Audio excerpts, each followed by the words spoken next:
Hello and welcome to the North Bank podcast, where, as ever, I'm joined by Stef and Chris. Hi, guys. Hello.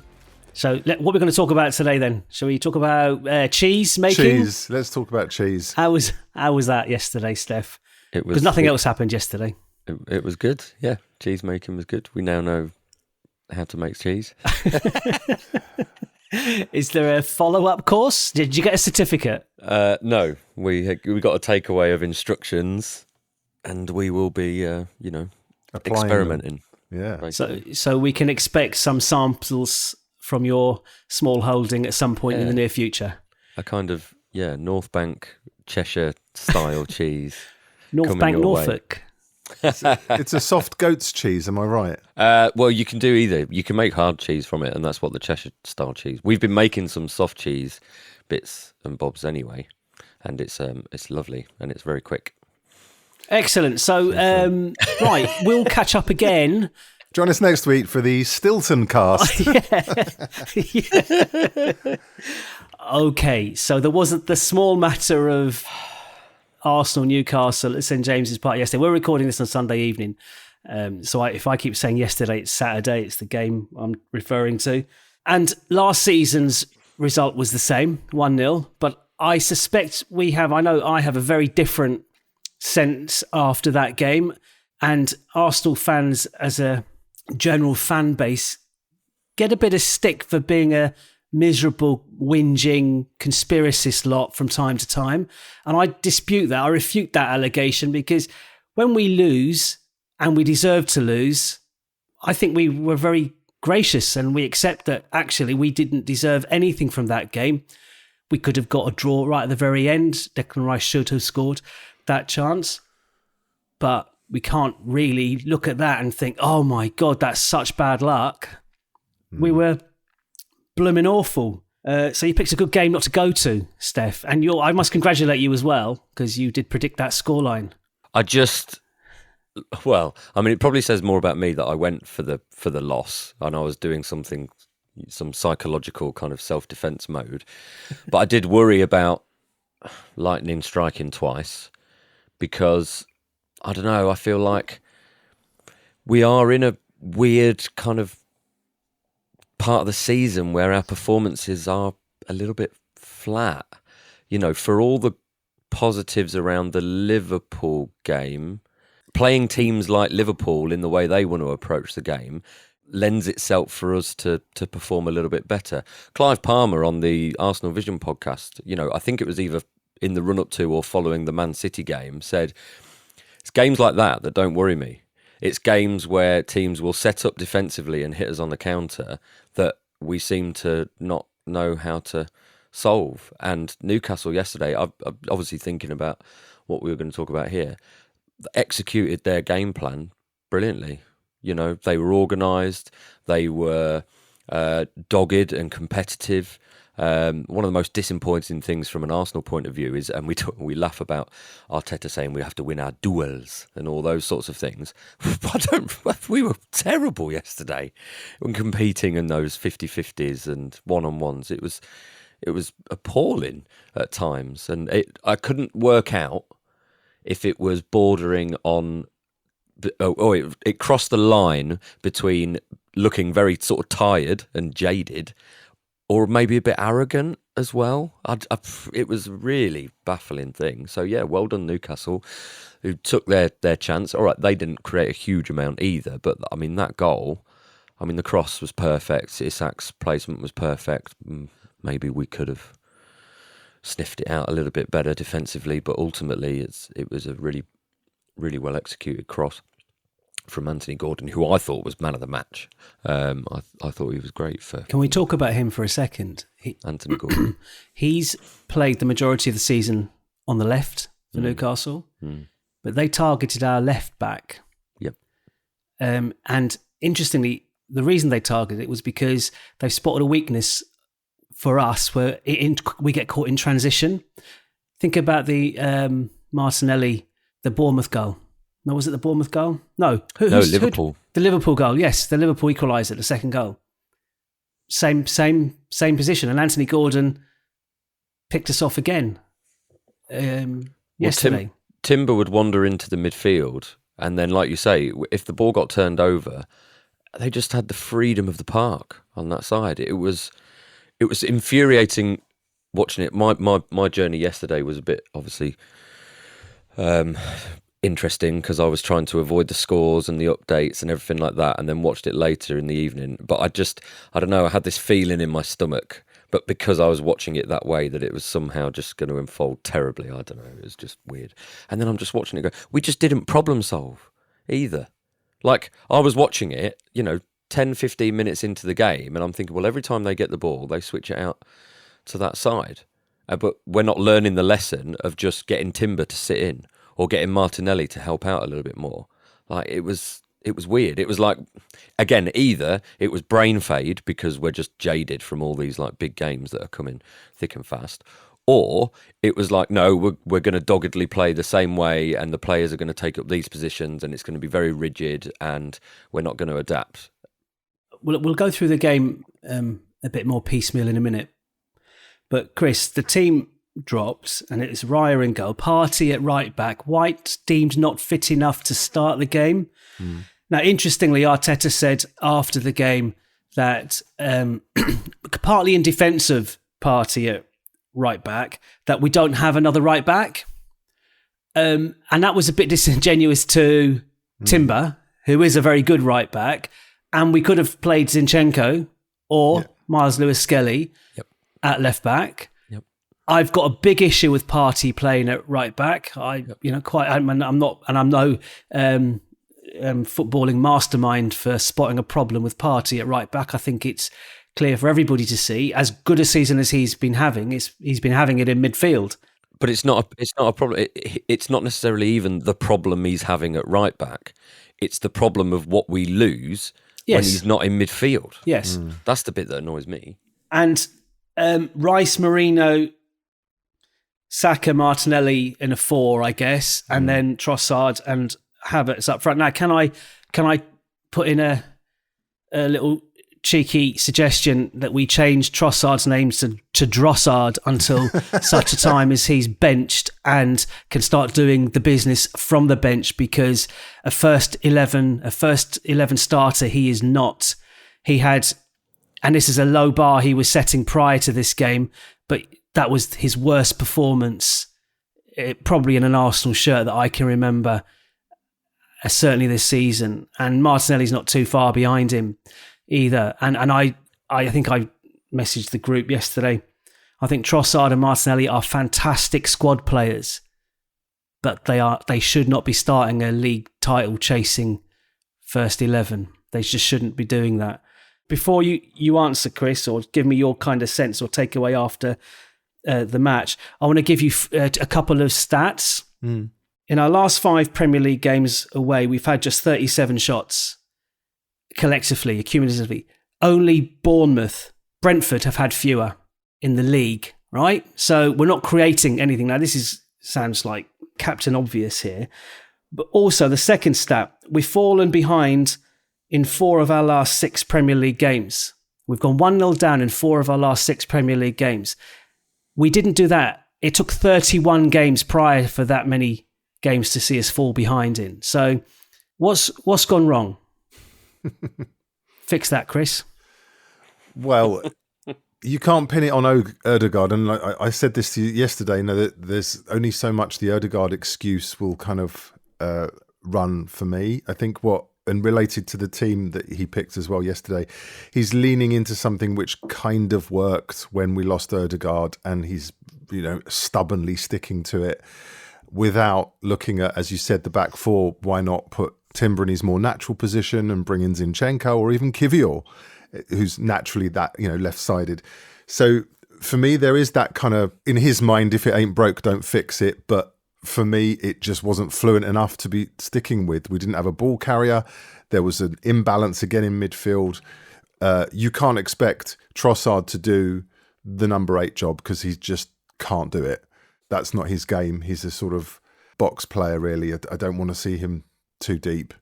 And Martinelli as well, when you referencing this Martinelli great squad player thing, what does that mean, being a great squad player? Because if you can't hit the ground running and come in and be consistent, then you're just not up to the grade for me. Well, come off the bench and an impact sub against tiring legs. Yes, absolutely. Like Solskjaer was for Man United. Man United wouldn't have been as successful as they were without their impact subs. And so that's what I'm talking about with Trossard and Martinelli, because they both, Trossard in particular played. It's like that Duran bloke at Aston Villa now. He's developing a name for himself as an impact sub, even though the 3 games he started, he's actually scored in as well. But people don't realise that. But that's what I want. I want starters. I don't want people just coming off the bench and being impact players. Right. I think, so do we go back to the summer transfer window? We all wanted a clinical striker. Now we have Havertz there, and this is not to dismiss Havertz's numbers this season at all, or even this calendar year. But what got us to this point, as in challenging for the title, was an aggressive approach in the transfer window.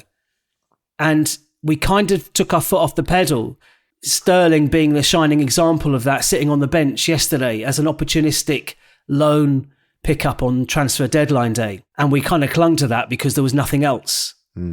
Marino, did we need a Marino over a clinical striker or a Nico Williams type, player, or a Rafinha type player? I mean, I even earlier on today, I even Googled Ivan Toney. He's played 7 games in the Saudi league. He scored 3 goals and got 2 assists. But even someone like him, we'd have got him for like 35. Whatever we played for Marino, we'd have got Ivan Toney for. Was that necessary? Did we need a Calafiori? No, I think Calafiori is a very good player, and he does offer us something, and we possibly are more effective attacking sense with Calafiori at left back, ironically, as well. But did we need that over a... I suppose it's captain hindsight again, isn't it? Well, it wasn't, is it, though? We were saying that at the time. No, well, and we're letting ESR go. Yes, we were saying it at the time, but we didn't know that Odegaard was going to get injured, and we didn't know we'd run into this poor form where we haven't been able to solve. I really thought we would solve the Odegaard missing thing more efficiently than we have. It just seems like we've got no creativity apart from Saka. Okay, how would you fix it with the players we've got then? Well, we've been asking for Nwaneri to start. I think Game State yesterday dictated that he didn't get a sniff, really. He got one, got a shot off. But yes, I would like to see him get a start. Isn't that poor squad management if we're looking to a 17-year-old to replace one player? Well, needs must, and he's proved himself to be ready, so why not? Well, because that's poor squad management. You can't all of a sudden your season's going to pot because you've got an injury to one player. We were missing one player plus Calafiori possibly yesterday. I mean, injuries is not an excuse yesterday. It's more like a structural or a squad, a kind of an arrogance with our squad building, perhaps, that we thought we could wait. We thought we were good enough to wait. He's leaning into what has worked before, and he felt he could cover it. And I feel like it's just gone a bit stale. The current, the 4-4-2 as we... Well, not creating, having, in the last 5 away games, we've only had 37 shots. And that's the second lowest in the league behind or ahead of Brentford. That's not us. And our defence isn't great. No. Are we too good at set pieces? Certainly not yesterday. No, but that's what I mean. So have we leaned too heavily into set pieces? So when they don't come off, we've got nothing else. I kept tweeting yesterday, messaging the group, we're chasing the game and we didn't have a shot on target. I think the Rice effort was one of 2 attempts at goal. In the second and they half. both came in like stoppage time. And that's poor. Yeah. You would hope that it was a one-off in the sense, like Fulham was last year, and it proved to be a kind of catalyst, send them to Dubai and hey presto. But it just seems like this has been, well, it hasn't been coming. I mean, we've already seen a couple of real stodgy performances. So it's here. There's a kind of, dare I say, systemic kind of issue at the moment. Yeah, absolutely. Bournemouth away was our worst performance of the season. And now it's been superseded by the Newcastle performance. Go on, Steph. Sorry, I was just going to say because last year, Fulham was a bit of an outlier in terms of the performance level, but it was part of a sequence of results that were a bit disappointing. We had the game with West Ham over Christmas, where we had the most shots without scoring in a game in Premier League history. So we were creating plenty then. It was literally like the 1 in 100 games where that wouldn't necessarily win. But we're doing this thing. The pattern seems to have been over these 3 years. Yeah, we've evolved and we've moved into the realm of title challengers, but the one thing that's not being solved is our vulnerability to poor runs. Whether it's poor runs of results or poor runs of performance, it's still there, because one or two little problems, and it could be an injury, it could be availability through suspension and all those sorts of things, and all of a sudden, I don't know, there's a fragility to what we've built. And my feeling is that yesterday we can talk about transfers and how we've built the squad and got to this point, and that's fine. And we can talk about our reliance on a player who is elite in terms of Odegaard as well. But that's a team full of internationals. And what I saw watching that game later on yesterday, I just saw a lack of intensity to everything that we did. And it, like you say, even when chasing the game, it didn't strike me that was a team that were really chasing the game. It struck me as a team that were trying to control every little thing. It was about, you've used this, benign possession the whole time. It was just like, if we've got the ball, fine, because we're in control, and we'll be able to fashion a chance maybe, and then they won't be able to get a chance. Well, it's like, well, then nothing's going to happen.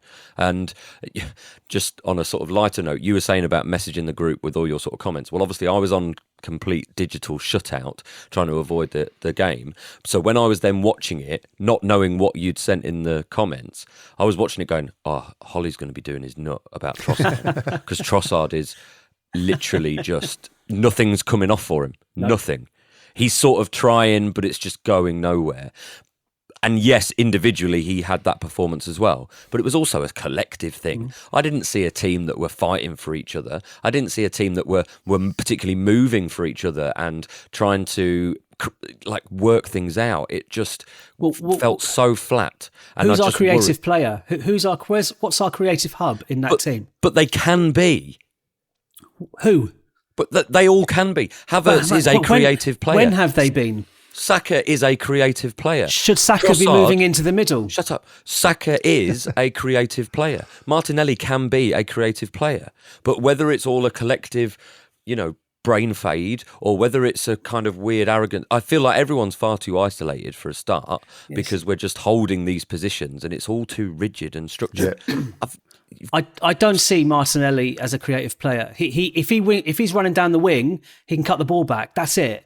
But when I talk about creative one player, form of creativity. Yes, but someone's got to release him.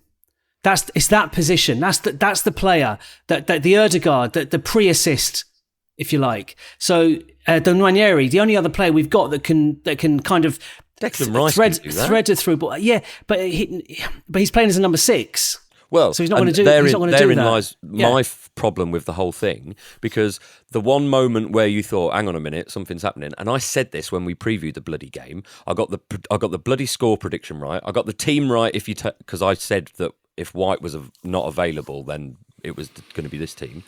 And I also said that Declan Rice will be playing as the holding midfielder, but he'll then suddenly start taking people on in the latter part of the game. And he did. He became way more creative when he replaced Merino moving forward into that left 8 position, because Partey's the sitter and Rice should be the one further forward, because he's much more aggressive and much more dynamic in that position as well. I don't know. And so for us to be able to see that, and Arteta not, because he's wedded to certain players, it seems weird.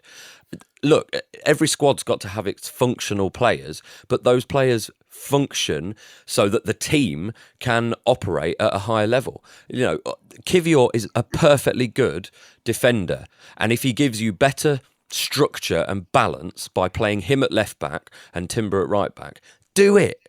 don't just move Partey because you want Partey in the starting 11. It doesn't make any sense. It's just ridiculous. But he did do it. Kivior played at left back in that big winning run we had from January to March last year. So it's that's doubly odd that he won't do it. I'm thinking of that that central hub, like a player like Saka could absolutely be that creative player.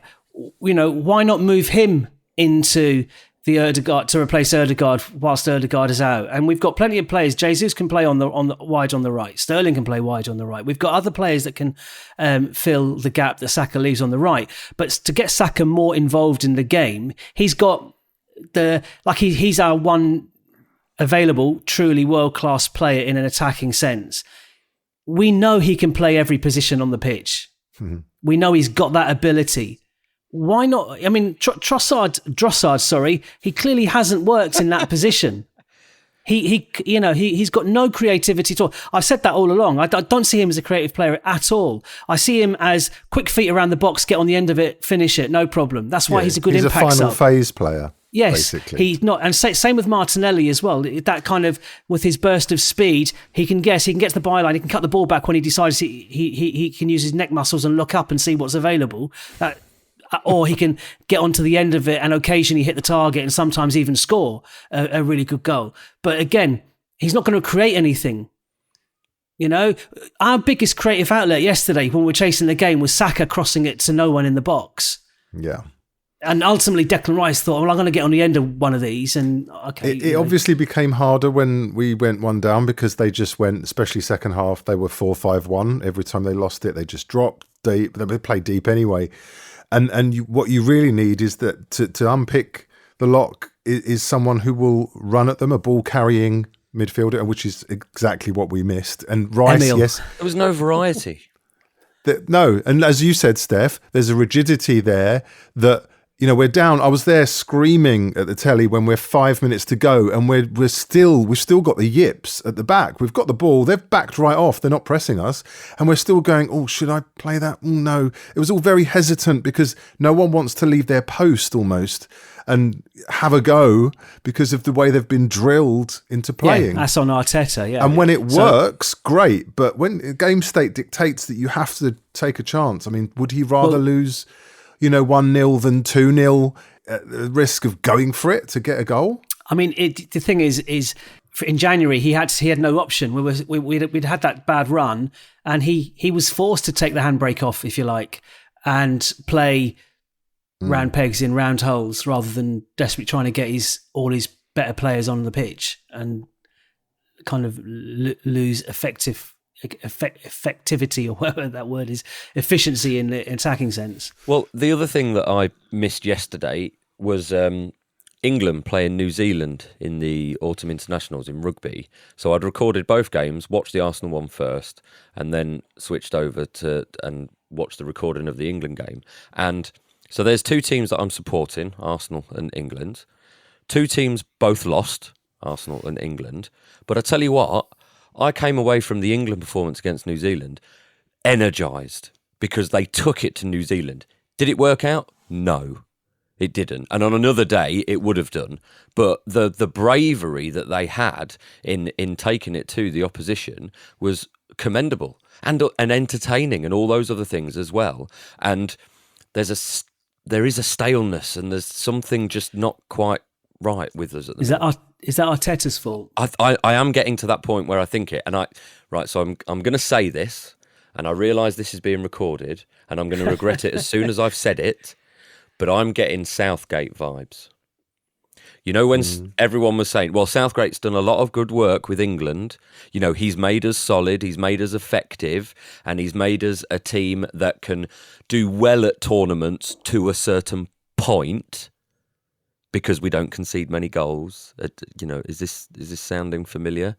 But yeah, and it's all well and good. Trying to control the controllables is one thing, but then what you do is like you said, Chris. You've got these players now who are so drilled into playing in a certain way or reacting a certain way that I don't know that just let the handbrake off and just Like you say, I don't. If we'd lost 2-0, but we'd clearly given it a bloody good go, you go, okay, fine. One of those days. But actually, we lost 1-0, and we come away thinking we were really crap, and not crap because it was just bad. Crap because we barely didn't even have a go.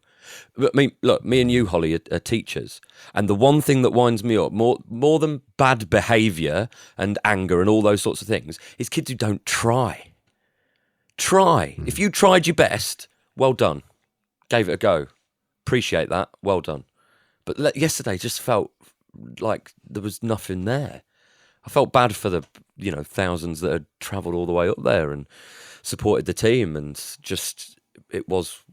Really, I suppose the real kicker was as well is when you're not playing with a fluency in open play, you can, as Arsenal, look to your set pieces for a little bit of an opportunity to as we did with, say, Spurs, where set piece, bang, Man City, how telling those set pieces were. And yesterday the set piece delivery was so bad, hitting the first man pretty much every occasion, or trying the same back post routine every time. It was the back post thing, wasn't it? Yeah. And that's, again, is one of those things that they've been told to do for this game. This is going to be the approach, and try it 5 times and maybe we'll get 1 goal. Well, for me, I just prefer to see a bit more, mix it up a bit, short corner, whatever, because the delivery just wasn't there. But again, this is what they've been drilled to do. And if they score 1 out of 6, we'll go home happy, I suppose, is their approach, their theory. Well, that's what I mean. We're kind of maybe too much of a reliance on set piece and not enough focus on open play. West Stoke as well. But there's nothing wrong with being good at the set pieces, is there? It's just there will always be set pieces in a game. Yeah, balance. Balance. You've got to have something more going on. Can I offer some mitigation? Oh, but I was going to come in with some mitigation as well. Go on. This is I should thank Rory Talks Football for this one because it's quite good. He called it some hopium. Oh, we like this. Yeah. Yeah. So okay. I'm comparing us with Liverpool and City, even though we're sitting 5th. So I should include Chelsea and Forest perhaps as rivals. But no, it's Liverpool and City. And let's look at the current top 10. Okay. Oh. We have played 7 of the other 9. 5 away and 2 at home. Man City have played only 4 of the current top 9, 3 away and 1 at home. Liverpool have played 5 of the current top 9, 1 away, us, and 4 at home, right? Fast forward 2 games. We are playing the remaining 2 of the top 9 of the other top 10. So in 2 games' time, so that's Chelsea and Forest, we'll have played all 9 of the other top 10, 6 away, 3 at home. City will have played 6 of the 9, 4 away, 2 at home. Liverpool will have played 6 of the 9 as well. Still only 1 away and 5 at home. Now, we are sitting 7 points behind Liverpool. We're sitting 5 points behind City, thanks largely to Bournemouth. But we have had a much more difficult opening set of fixtures. Like, we just have. And we've had the most red cards. And we've had 3 red cards. But again, all our doing. Yeah, well, the Declan Rice one, it's our response to the red card was on Arteta, and we lost. We didn't win the game. We didn't lose the game, but we were in a winning position at the time. You just knew because you're up against Man City, and the Man City, City have got really lucky this. They beat Southampton at home 1-0. Southampton hit the woodwork in that game as well. John Stones scored a 95th minute winner at Wolves. He scored a 97th minute equaliser against us. City could easily be on the same number of points as us, and a bit more justice to their points total now that they lost yesterday's game. Liverpool have played 1 away game to another member of the top 10, and that was us. And that was us, and they drew it. On another day, we could have beaten them. Yeah, and again, that second half performance was so conservative compared to the first half performance, which got us into the lead. Yeah. So you look to in-game management. You look to Arteta, who's responsible for that, and you're thinking, yeah, he's trying to control the game at 2-1. But actually, let's focus on what got us. We were brilliant in that first half. From like the 16th minute, from the Liverpool equaliser onwards, we were brilliant in that half. first half, and it was a completely different team second half. And we just invited pressure. Once Liverpool equalised, we then became the best team again, the better team again. But so if we take your point about, the mitigation for our league position and points total, notwithstanding just generally our poor performance in a few games, that will imply that once the Chelsea and the Forest games are out of the way, we're going to be playing more of the lower half of the league. And therefore, there should be an expectation that, we should be getting results from there. The worry is that this form has become slightly more entrenched and therefore we're not able to elevate ourselves. But one would hope that Odegaard is nearly back. One would hope, and this is the thing. You remember how I said I really hate international football and the international breaks? Quite looking forward to the next one. I'm looking I feel like we need a forward reset. Are they going away? Can I just shock you? I actually like international football. So take him to Dubai again. Hopefully, well, let's withdraw all our players. Let's withdraw all our players and then go to Dubai for a winter training camp. Well, Brazil have already announced. They've gone really early on announcing their squad, and it's only Gabriel. I mean, obviously, Jesus is well out of form, and Martinelli's not really been in form. So both of them are staying. Ben White doesn't play for England. Raya will go, but is not necessarily a starter. So, there's a lot of our team that, the annoying ones will be Saka, Havertz, Rice will get played, way beyond what they should be. We should absolutely not let Odegaard anywhere near. Regardless of how I don't much care time he what the plays, manager is saying. Yeah, he can absolutely jog on. I'm not even sure. A lot of people say, well, maybe some minutes for him for Norway. I'm like, no, don't care. We can play a behind closed doors game against Boreham Wood for all I care, just to get him up to speed. Because, is he the sort of player that needs that time? It's just about his injury. If his injury's well enough, he'll play well in whatever game he comes back in, I'm sure. The slight issue is putting an awful lot of pressure on him because he wasn't brilliant before his injury. He was having a bit of a slow, stuttering start to the season. So to suddenly expect him to come in and us to be rampant might be a bit unrealistic. And this is why I don't want to put the emphasis on what's been such a poor performance against Newcastle on him being missing. Yeah, all right, we're going to be definitely better with him in the team, but those players that were out there absolutely should take responsibility. That you're talking about a team of internationals for a start. These are not duffers. Yes, all right, they have certain qualities that Odegaard. Or they don't have certain qualities that Odegaard has. Like you say, that the pre-assist or whatever it might be, ball that we're looking for. But ultimately, come on, problem solve. Add a bit more to your game. It's all well and good saying Saka can play in every position, but Trossard's played in a range of positions. Havertz has played in a range of positions. Declan Rice has as well. You telling me they haven't got the intuitiveness to try and make something happen? I just worry that we're being overcoached, or everyone's afraid to make mistakes or something like that. I don't know what it is. I'm sure there's an element of that, of course, but there's also a player type that we're missing. Mm-hmm. Odegaard is the only. If you think of a like-for-like replacement for other players, you've kind of got one for everyone. Who could, but not him. No, the thing that I've missed, you say about the pre-assist and that creative ball as well. For me, it's the intensity of his pressing. Yes. Because that was what was lacking for me. We were so standoffish. We wanted to dominate possession, and it seems like Arteta's gone that way to circumvent what we miss in Odegaard. So rather than pressing high up the pitch, what we'll do is we'll keep the ball deeper in possession. So it's a bit... it's less risky, but actually what it's turned out to be is more risky. And then what you do is you bring on substitutes that you forget are even in the game, and then even they're making mistakes. When Zinchenko gave that ball away, under no pressure, sort of later on, just literally passed the ball to a Newcastle player, it kind of summed it up. And there would have been a time when I'd have really lost my crap about it, but it just seemed to sum up what everyone seemed to be doing. It was this collective thing of we're trying to keep possession deep at the back and not be rushed, but it just means that I don't know. It's infectious, isn't it? When that happens and you can see the weight of a pass, for example, doesn't have the intensity that, they're all capable of receiving a pass at pace, especially our guys, very technically proficient. And that was missing. And you just think, well, if they can't do that, it's almost like they don't trust themselves or they don't trust their colleagues. It's that kind of malaise, that downward spiral. Because I've talked sometimes about when a team receives a red card, as we have done the most this season, it kind of simplifies what you've got to do. Like you just have you switch into a different mode now, but we need something to switch us on in an attacking sense. It's all well and good doing it in a defensive sense when you've lost a player, that's fine, but actually we need something that creates a switch.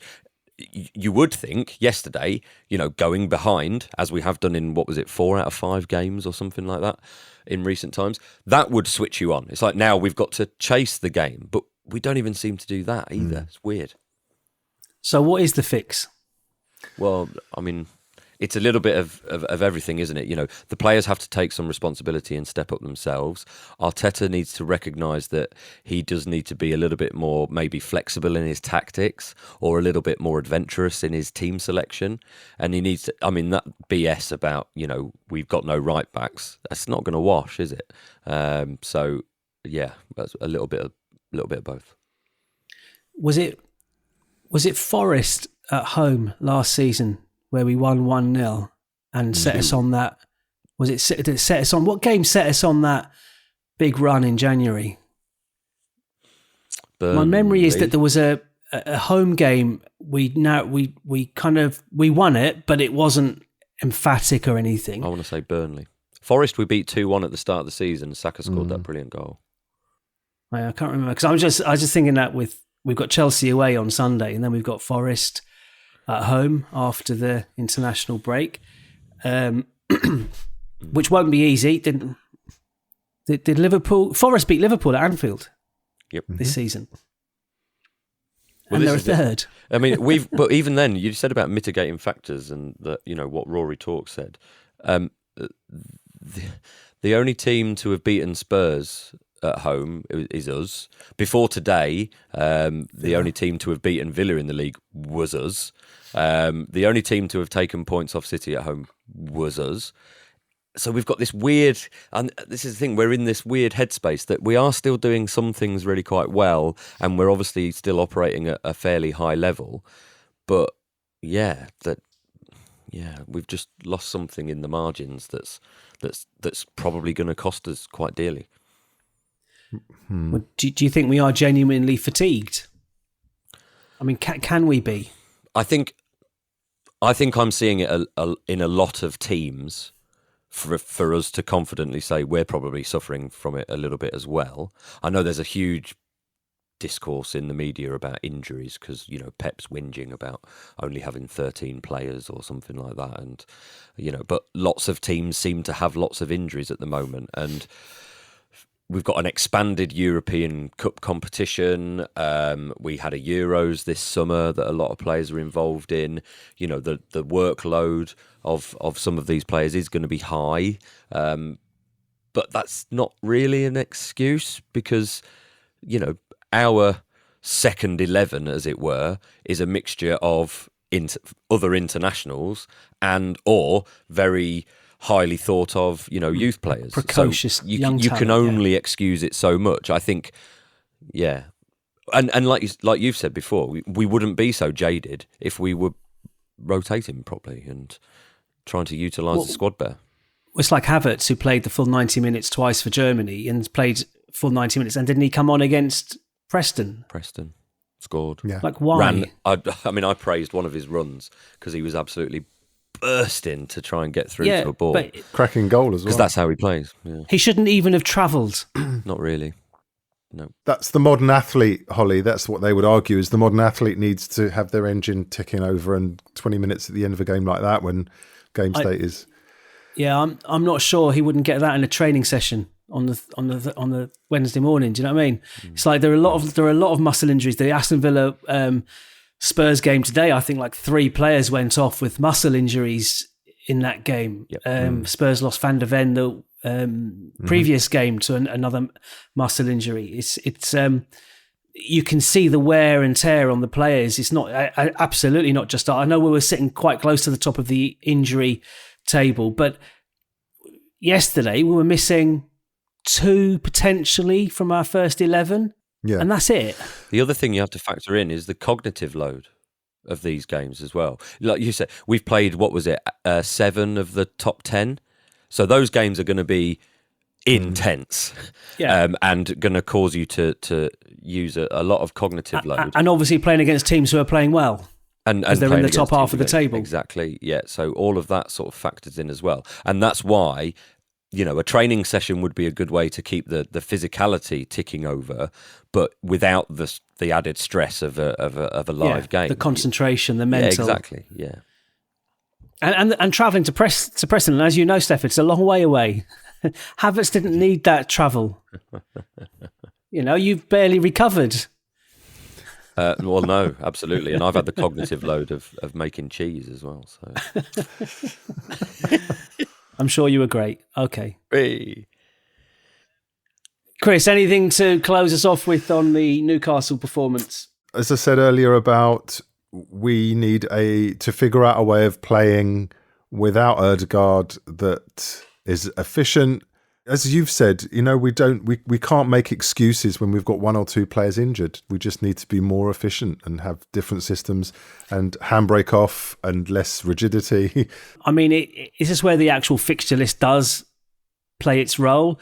Because if we were playing away at Southampton, for example, yesterday, we may well have not come undone the way we did against Newcastle, because we would have been more on the front foot, perhaps. I don't know, because the mentality of the game wouldn't be to sit deep or to sit back and control, like those kind of, benign control, as you say. But we were away at Newcastle. We knew that was going to be a tough cauldron place to go, although they hadn't won any of their previous 5 league games either. So good time to play them. Yeah, I don't buy the excuses. When you're 1-0 down with 5 or so minutes to go, and you're not showing the conviction that you should be, and the just have a go kind of energy, there's just something wrong. And as you said, Steph, there's that mental fatigue or whatever it is that we're playing without our captain, and it's not been right, and I don't know what it is.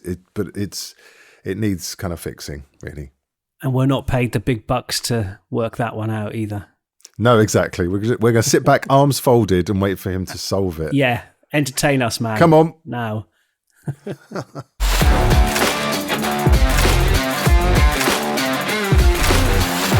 Okay, looking forwards, we have Inter Milan away on Wednesday and Chelsea away on Sunday.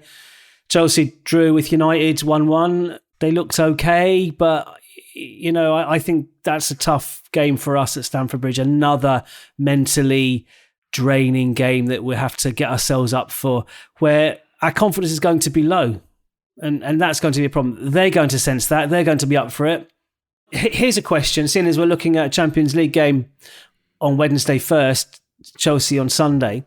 Do you think we've got a better chance of focusing our energies on the Champions League than on the league? Are we writing off our league?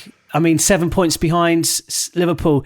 If it was 8 points behind City, no, that's a lot. I can't believe in early November we should be thinking like this. No. I can't remember who it was. I think it was the guy who's on Twitter as Well Beast, as in like Welbeck Beast. But he said Liverpool could be 8 points in front, and I'm not really worried. But City could be 8 points behind, and I'd be crapping myself. So there's still a long way to go in the league. Everyone's expecting Liverpool to capitulate at some point, and look at their fixture list, you can see why people might be thinking that. They turned it around against Brighton, but I think we all expected that would happen. We also expected Man City to turn it around against Bournemouth, but that didn't happen. But City have not been playing as well as they... And Liverpool haven't... I haven't watched it, but reading bits and bobs, Liverpool didn't blow people away with their performance against Brighton. So no, they only turned it on in the last 15, 20 minutes. Right, there you go. So, yeah. Yeah, they scored like 2 goals in 3 minutes, didn't they? And that was it. Game over. Okay, Inter Milan are playing at the moment. They're playing at home to Venezia, and they've just gone 1-0 up. I've got their team their team sheet in front of me. Marcus Thuram's they're number 9. Lautaro Martinez, their main striker. Dumfries, is he Dutch? I think. Dutch. But the biggest name is Mkhitaryan. He's in the middle. He's playing. That's the longest name. Yeah. The biggest name, yeah. the narrative name, Mkhitaryan. That's that one. They've got Pavard, the French fullback. That's good. Bastoni, Dimarco, Zielinski, Barella. I've heard of him as well. Barella in Italian means stretcher. Oh God! So when he gets stretchered off, Barella needs a Barella. Just But putting it out there. Oh, there you go. Cheese and Italian. such a cultured pod this is. Yeah. So we've got an extra 24 hours recovery time on Inter Milan. I because we've not had this Champions League format before, I don't know whether we're in a good position or a bad position or anything at all. I mean, because there are plenty of big teams way below us in that 98 team division or whatever it is, however many teams are in it now. But we seem to have all the hard games. Inter Milan away. Didn't they play at City and drew 0-0? Yes. Yeah. Perfect away performance. And we've got Monaco after that. And they're doing second in well. the league, in the French league or something. Yep. Have you guys picked a team at a starting 11 for this game? Yep. Mm-hmm. Okay, Chris, go on. Who do you think Arteta will rotate in? I think this is slightly with the hope rather than expectation again, but I'm going to go Raya in goal, Timber in his natural right back position with Saliba, Gabriel and Kivior. I think he'll stick with his 4-4-2 shape with the kind of Partey and Rice playing the kind of pistons in the middle. And then Saka and I'm putting Sterling in on the left. And up front, Jesus and Havertz. We're dropping Drossard. Thank you. There you go. I remembered. Steph, what about you? Well, Chris, you've picked the hope 11 there. Well, I've gone for the expect 11. This is what Arteta will pick. He will pick Raya in goal. He'll pick a back four of White, Saliba, Gabriel and Timber. He will pick the two in midfielders, Partey and Rice, and then your front four, if you will, of Saka, Trossard, Havertz and Martinelli. That's what he will pick. Okay. Do I want that I've team? Gone for not 100%, but that's what it'll be. I've gone for an expected defensive team and a hopeful attacking team. Okay. So Raya, White, Saliba, Gabriel and Timber as my expected back line. I've said he'll play Rice and Marino, Saka and Martinelli wide, Havertz up front and Nwaneri behind him. Why would you not start with a 17-year-old in the San Siro? Yeah. For that reason. Perfect sense. Exactly. Yeah. Do you not think White will be rested for Chelsea if he's still struggling? I don't know. It was a joint issue, unrelated to the injury that had been keeping him out. I don't know what that means.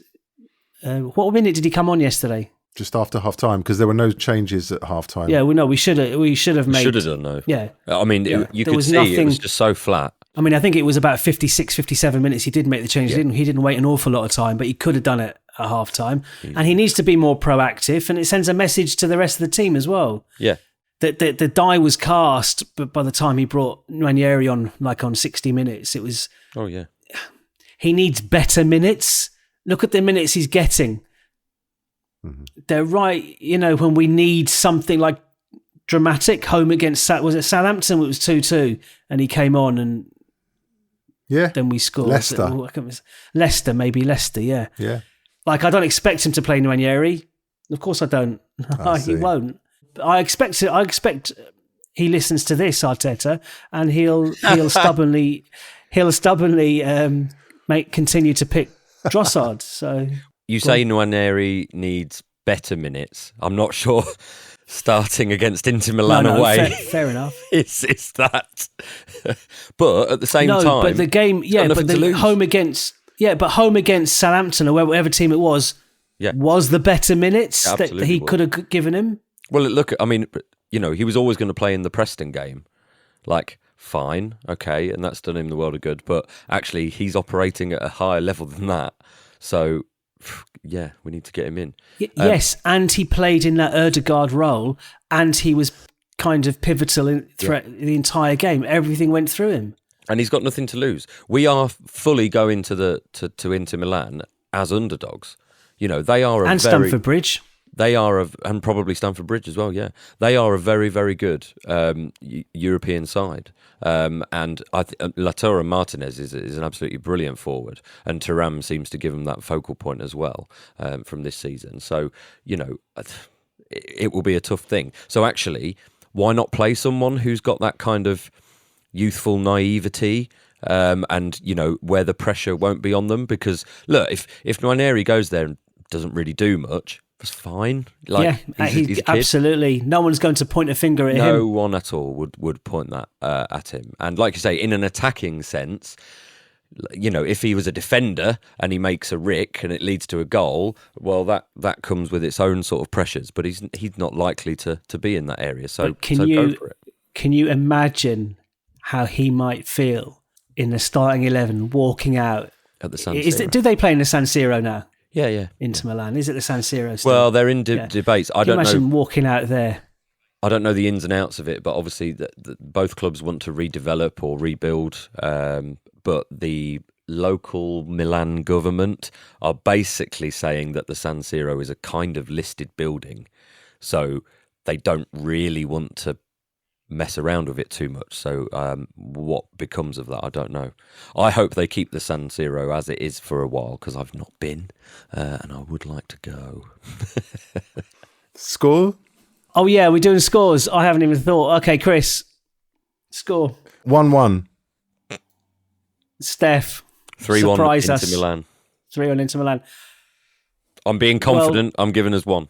I think we'll go. I think we'll be more relaxed. I'm looking at the team, the players who play for Inter Milan, and arrogantly thinking we can be better than those. No, this is the problem. We're not as good as we think we are. No, we are. Oh. We're just not playing that way at the moment. Okay. We're playing way below our potential. Yes. Okay. Yes. So we are as good as we think we are. We're just not demonstrating that at the moment. That's why we're all frustrated.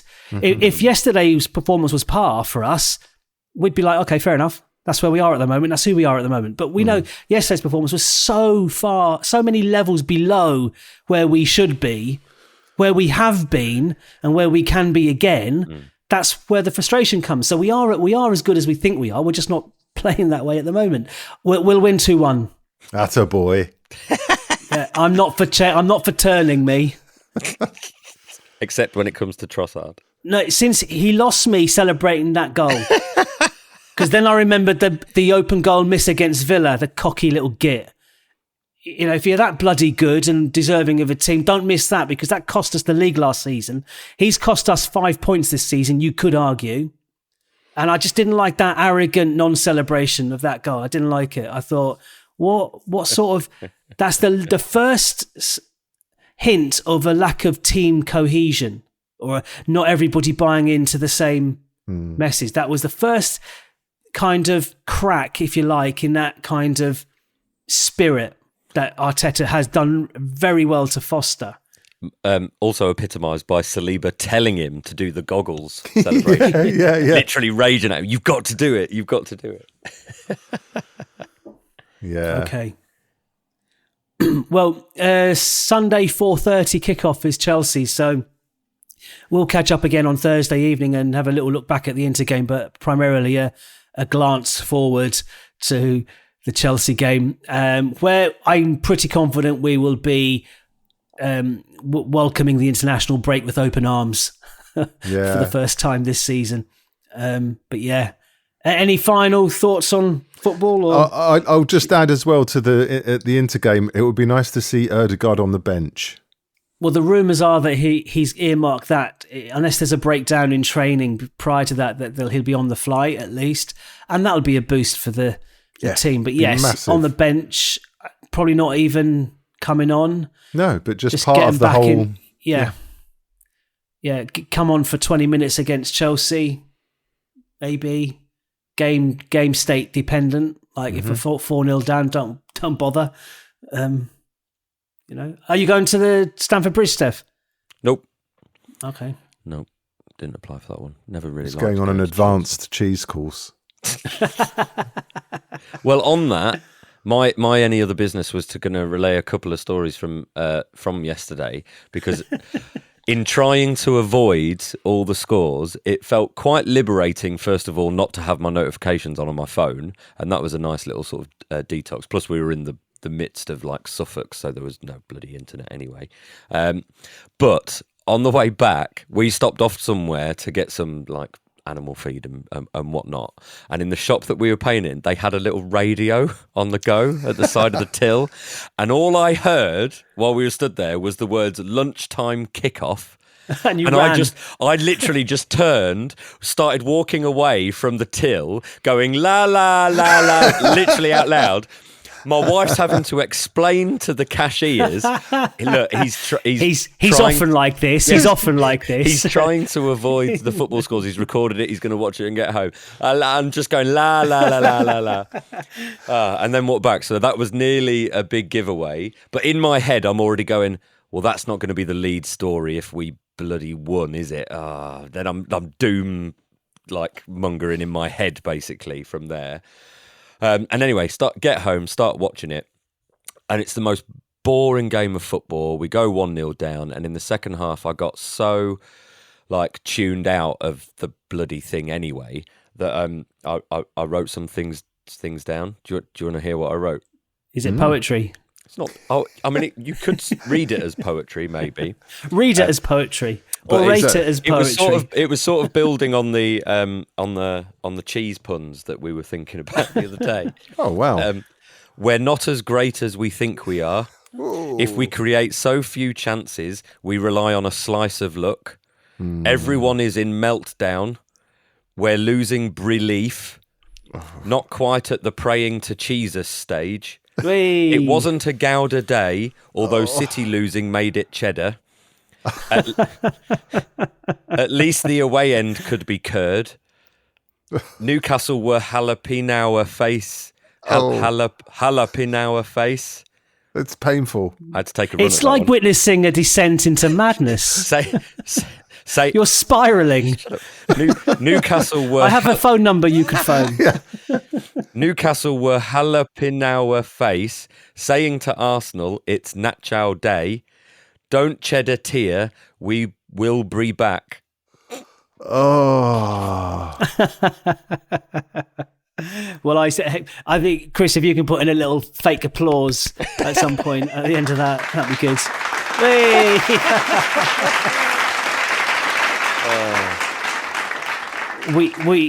We doff our collective caps to you, Steph. God, it was rubbish. So that was pure poetry, right? Let's draw it to a premature end. How much longer of these? Oh dear. Right. Okay. Thanks for chatting. Thanks for listening. Good luck to us all on Wednesday, and we'll catch up again on Thursday. Enjoy the week. See you guys. See ya. Bye. The North Bank, an Arsenal podcast. Subscribe, rate and review on your app, and find us on Twitter, Instagram and TikTok at NorthBankPod. Email hello@thenorthbankafc.com and check out our website, thenorthbankafc.com. Produced by The Podcast Company. Just realised that was episode 100 of the North Bank podcast. How did that happen? Thanks for listening. I'm AI Steph, and I love cheese.